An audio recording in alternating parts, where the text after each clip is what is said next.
Hola, ¿qué tal? Muy buenos días. Mi nombre es Ismael Agustín Flores. Soy médico residente de la especialidad de psiquiatría, residente de segundo año del Hospital Dr. Ramón Carrillo de Los Polvorines, que pertenece al Sistema de Salud de Malvinas Argentinas. En el día de hoy vamos a abordar la esquizofrenia, ¿sí? La esquizofrenia es una de las patologías más importantes, junto con la depresión mayor y el trastorno bipolar, de nuestra especialidad médica. Y está encuadrada, está incluida dentro de lo que se denominan los trastornos psicóticos. Em, Antes que nada, esta clase está orientada a nuestros alumnos de pregrado, y vamos a desarrollar conceptos que necesito que los alumnos, que ustedes alumnos manejen muy bien porque van a ser preguntados en el examen, ¿sí? Eso como primera aclaración. Vamos a introducirnos un poco a manera de ampliar algo más del conocimiento de ustedes en cómo es la historia de la esquizofrenia, ¿sí? En 1852, Benet Morel, un psiquiatra belga, acuñó el término de demencia precoz. Él describió la esquizofrenia, lo que después se daría en llamar esquizofrenia en 1911, por Bleuler, que es el que primero que acuñó el término esquizofrenia. Morel lo denominó demencia precoz. Vamos a ver que estrictamente no es una demencia, chicos, pero en la época se lo denominaba así. ¿Por qué? Porque empezaba en pacientes jóvenes y tenían un deterioro sumamente marcado que hacía que no fuesen autoválidos, que no fuesen independientes. En 1896, Kraepelin lo que hizo es aplicar este término de demencia precoz a un grupo de enfermedades que empezaban en la adolescencia y terminaban con la demencia. Eh, para que sepan, ¿sí? Está utilizado cual término demencia, pero lo que finalmente se ve con los pacientes en la evolución natural de la esquizofrenia es un deterioro muy importante en la esfera del pensamiento, en la esfera de la afectividad y también en la motricidad, ¿sí?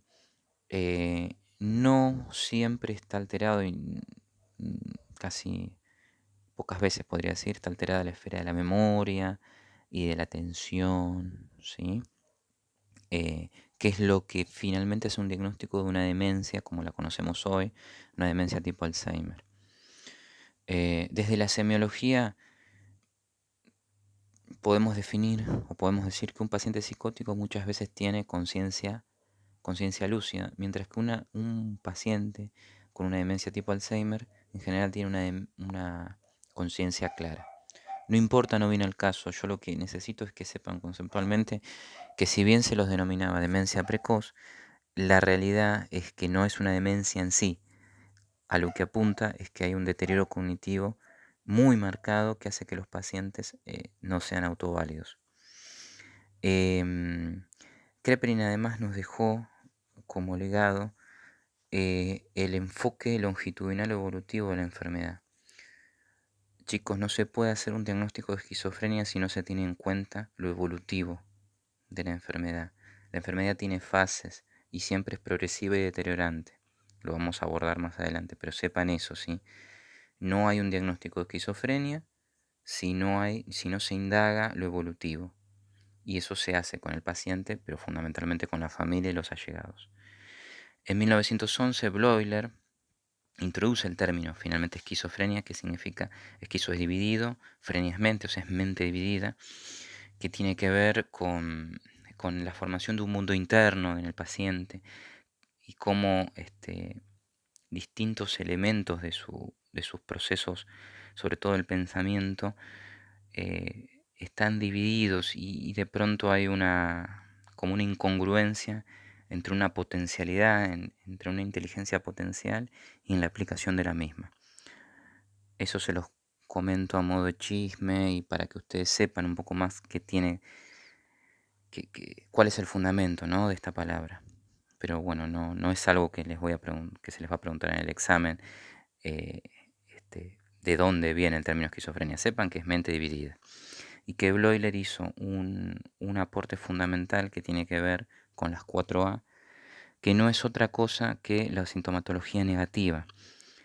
Después vamos a ver que hay fase positiva, fase prodrómica positiva y síntomas residuales o negativos, ¿sí? Lo vamos a ver más adelante. Las 4A las bautizó Bloiler y son alteraciones asociativas, trastornos afectivos, autismo y ambivalencia. Más adelante lo vamos a desarrollar y van a ver que hay algunas que no aparecen tal cual Bloiler las describió, pero que tienen que ver con síntomas negativos. Pero eso es lo que necesito que conceptualmente sepan. Epidemiológicamente hay una prevalencia del 1%, sepan que esta causística es norteamericana, afecta por igual manera a varones y a mujeres, con la diferencia que en los varones el inicio es más temprano.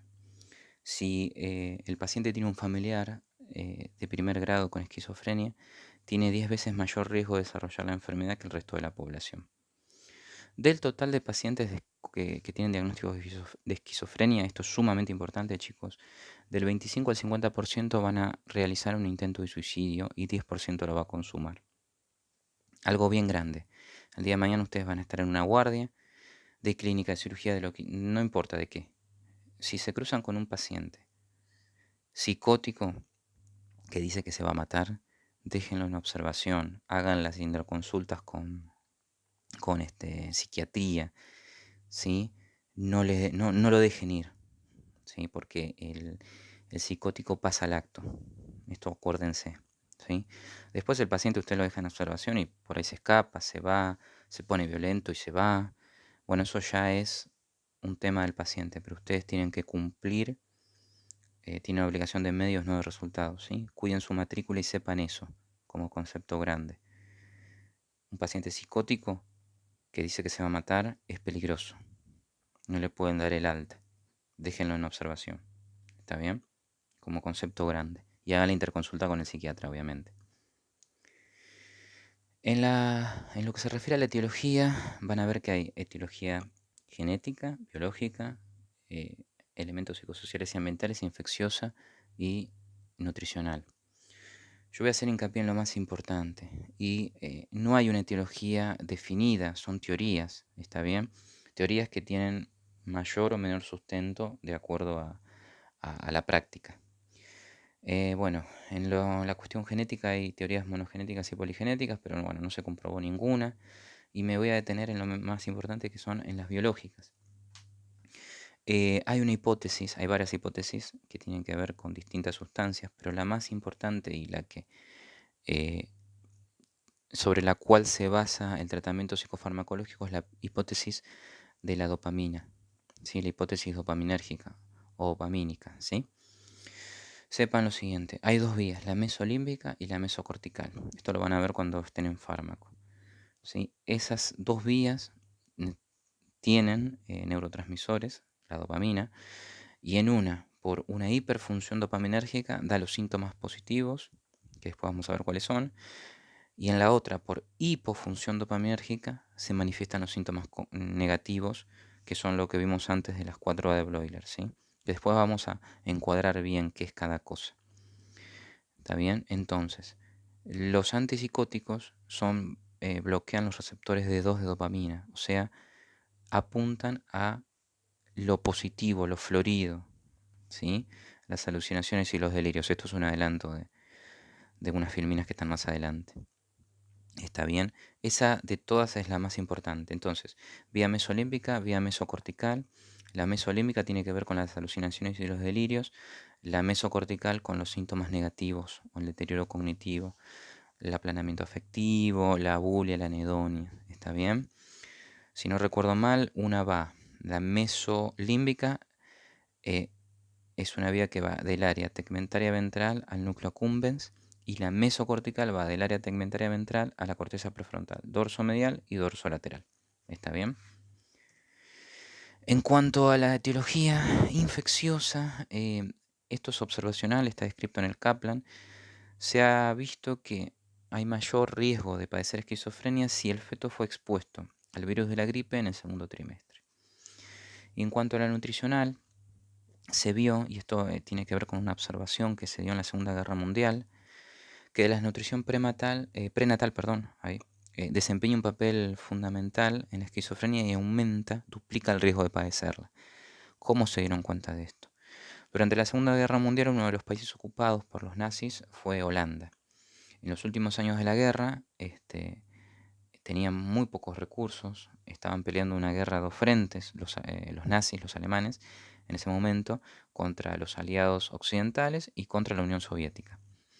De manera tal que para poder dar alimento a sus tropas, se llevaron todos los alimentos. Holanda produce leche, produce granos, es un productor importante.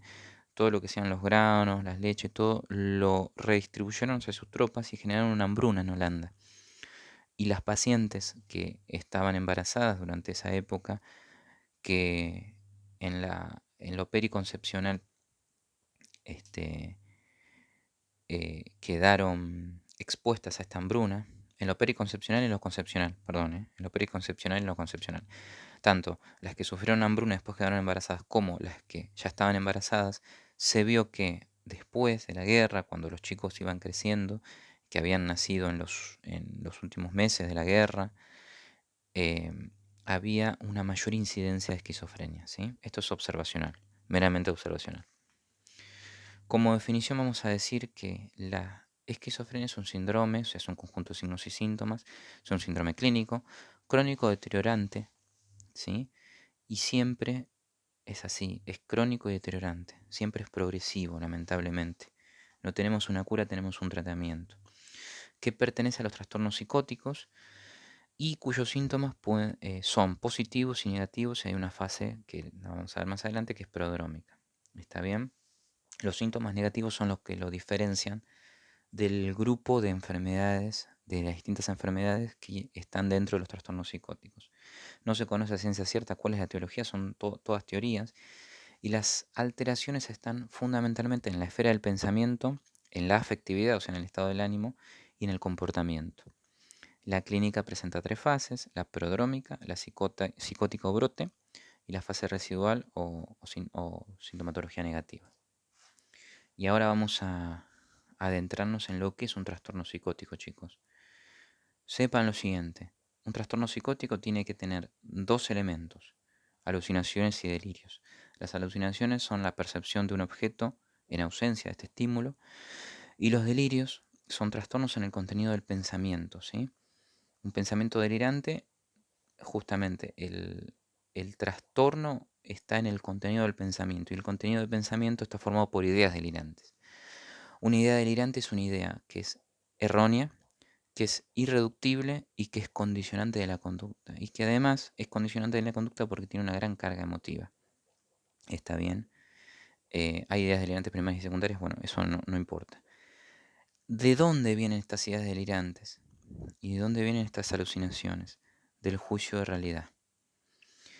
Uno de los elementos que forman parte del pensamiento es el juicio, ¿sí? El juicio es como el filtro que nos permite decir qué es real y qué no, y compara nuestras vivencias con vivencias que ya hemos pasado, y, y nos permite además saber si eso es real o no. Entonces el paciente pierde el juicio de realidad. Nosotros en la semiología decimos que tiene el juicio desviado. Un psicótico tiene el juicio desviado.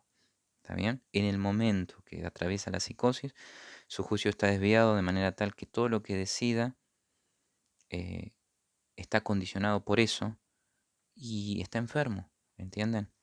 Y lo que haga no va a ser punible. ¿Está bien? Entonces, conceptualmente, trastornos psicóticos implica que haya un juicio de realidad desviado. O sea, ahí se pierde el juicio de realidad.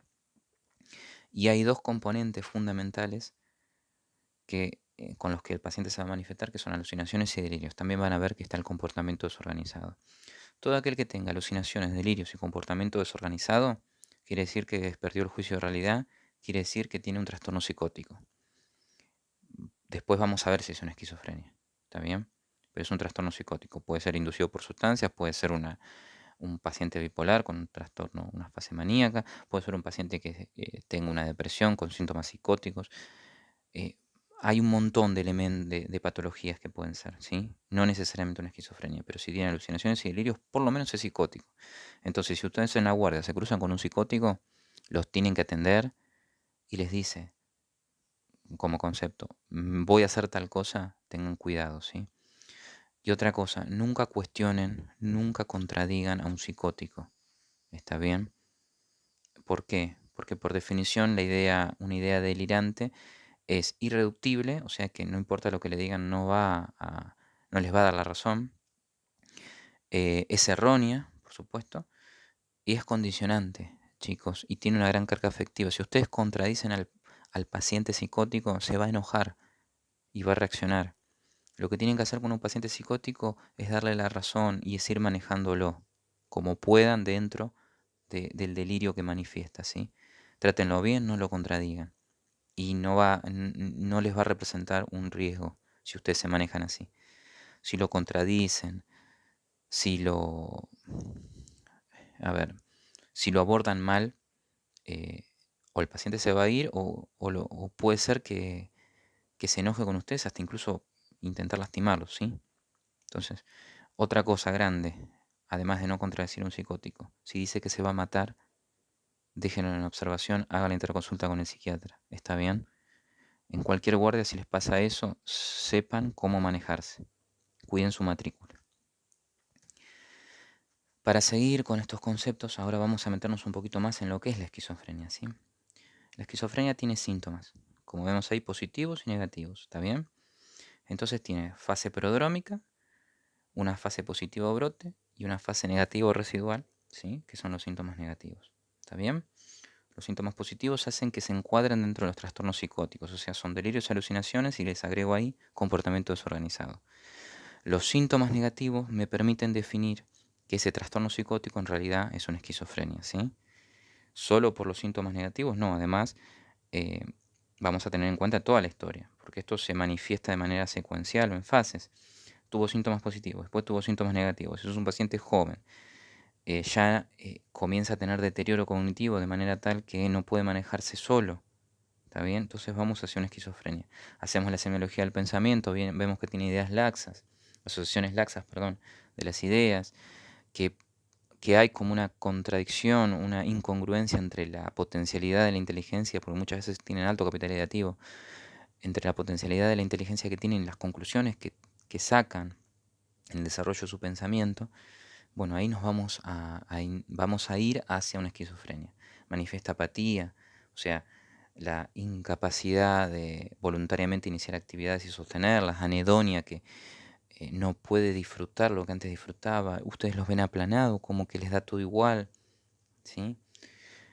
Vamos hacia una esquizofrenia, ¿está bien? Y vamos a desarrollar un poco qué son los síntomas positivos y los síntomas negativos.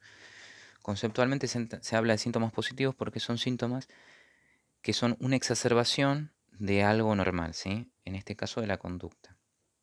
Hay excesos en la conducta. Hay estímulos que se manifiestan hay percepciones que se manifiestan sin que haya un estímulo. Eso es un exceso, ¿sí? Eso es una alucinación. ¿Está bien? Hay un exceso de pronto una mala hilvanación de las ideas que hace que el paciente tenga un delirio y en base a ese delirio su conducta está exacerbada porque hace cosas que no tienen mucho sentido, ¿sí? Eso es algo positivo, eso es una exacerbación de una conducta que puede estar presente de manera normal. Mientras que lo negativo implica conceptualmente un déficit, algo que se pierde, ¿está bien? Se pierde la capacidad de relacionarse con los otros, ¿sí? Comienzan a aislarse socialmente. Se pierde la capacidad de expresar emociones y de sentirlas, ¿está bien? Aplanamiento emocional. Se pierde la capacidad del disfrute, del placer, anedonia. Se pierde la capacidad de iniciar voluntariamente alguna actividad, apatía, ¿está bien? O abulia, ¿está bien?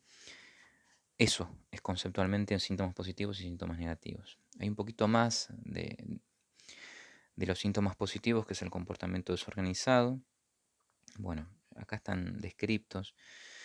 Algunos tienen que ver con particularidades o tipos de esquizofrenia eh, particulares, como la catatónica.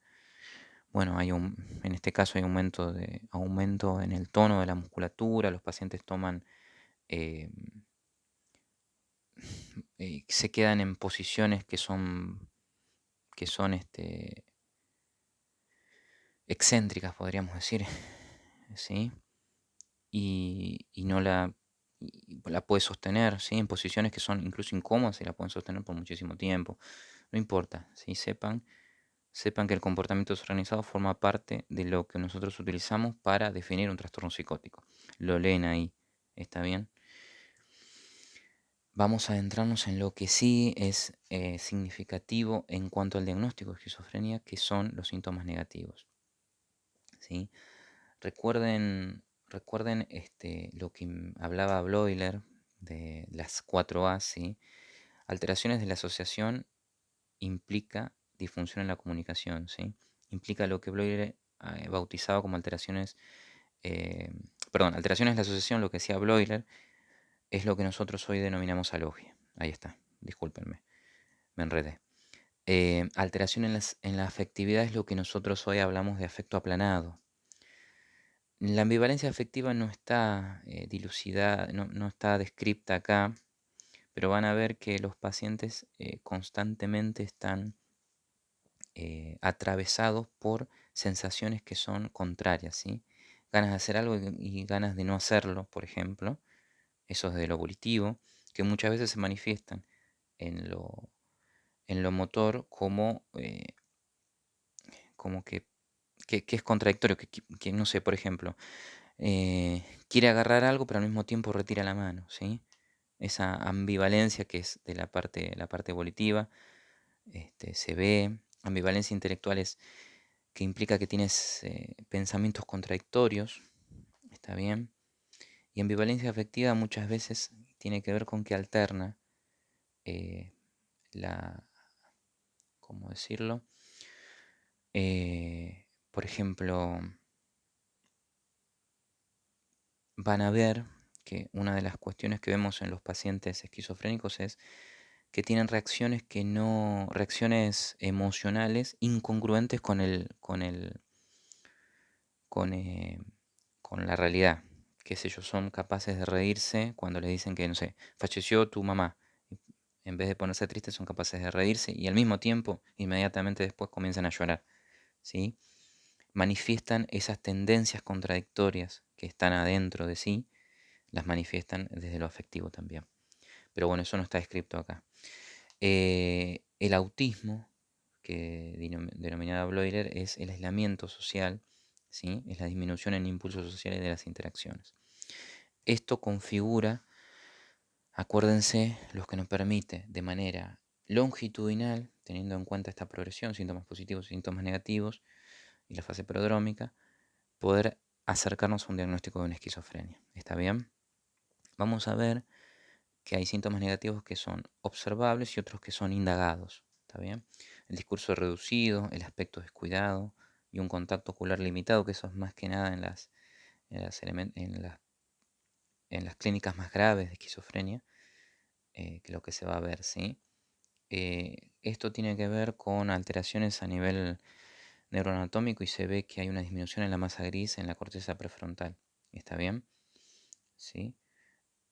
No importa en qué parte, pero van a ver si le hacen una resonancia magnética que está disminuida la corteza prefrontal. Al mismo tiempo, había dicho antes que hay algunos que se pueden indagar, ¿sí? A través de un cuestionario. La respuesta emocional reducida, el interés reducido en las cosas, son pacientes que tienen una existencia metida hacia adentro, si me permiten la frase poco académica pero bien clara, ¿sí? Han cortado su lazo con el mundo y están hacia adentro, están en su mundo y no les interesa nada más que estos pensamientos y estas ideas delirantes. Impulso social reducido, se ve que los pacientes se aíslan socialmente, no sociabilizan con su círculo como antes. Bueno, esta es la primera parte, ¿sí? Entonces, volviendo a, a remarcar conceptos. Trastorno psicótico implica que tenga ideas delirantes, alucinaciones o comportamientos desorganizados, ¿sí? Esto es producto de un juicio de realidad desviado. ¿Está bien? Hay una explicación que es una hipótesis dopaminérgica donde hay una hiperfunción de la vía mesolímbica. ¿Está bien? Que explica los síntomas positivos. Después en la fase negativa, que es ya me permite hacer diagnóstico dentro de los trastornos psicóticos, poder hacer diagnóstico de esquizofrenia, donde hay, acuérdense de las A de Bloiler, acuérdense de anedonia, apatía, bulia, aislamiento social, alogia, ¿está bien? Y eso tiene que ver con otra vía, que es la mesocortical, ¿está bien? Con una hipofunción mesocortical. ¿Está bien, chicos? Sepan otra cosa. Estos pacientes del 25 al 50% van a intentar suicidarse y un 10% lo van a consumar. Si les llega la guardia a ustedes como médicos, no importa qué especialidad tengan, les toca ver un paciente con diagnóstico de esquizofrenia o un paciente cuanto menos que tiene un trastorno que ustedes pueden decir que está psicótico, o sea, que tiene alucinaciones, delirios o comportamiento desorganizado, si manifiesta idea de muerte, déjenlo en observación, hagan la interconsulta, no le den el alta, ¿está bien? En segundo término, nunca se contradice a un paciente psicótico. Se lo escucha y se lo maneja dentro de su delirio. ¿Está bien? Nunca lo contradigan porque conceptualmente una idea delirante es una idea irreductible, irreal, irreductible y condicionante, con alta carga afectiva. ¿Está bien? Entonces lo que van a hacer es que el paciente se enoje eh, y ponerse en peligro, en riesgo ustedes, si es que los puede llegar a agredir. Nunca lo contradigan. ¿Está bien? Bueno, y otro, no se olviden de hacer hincapié en lo evolutivo. El diagnóstico de esquizofrenia se hace en lo longitudinal. ¿Está bien? Acuérdense de eso. Bueno, esta, este es el cierre de la primera parte de esta clase.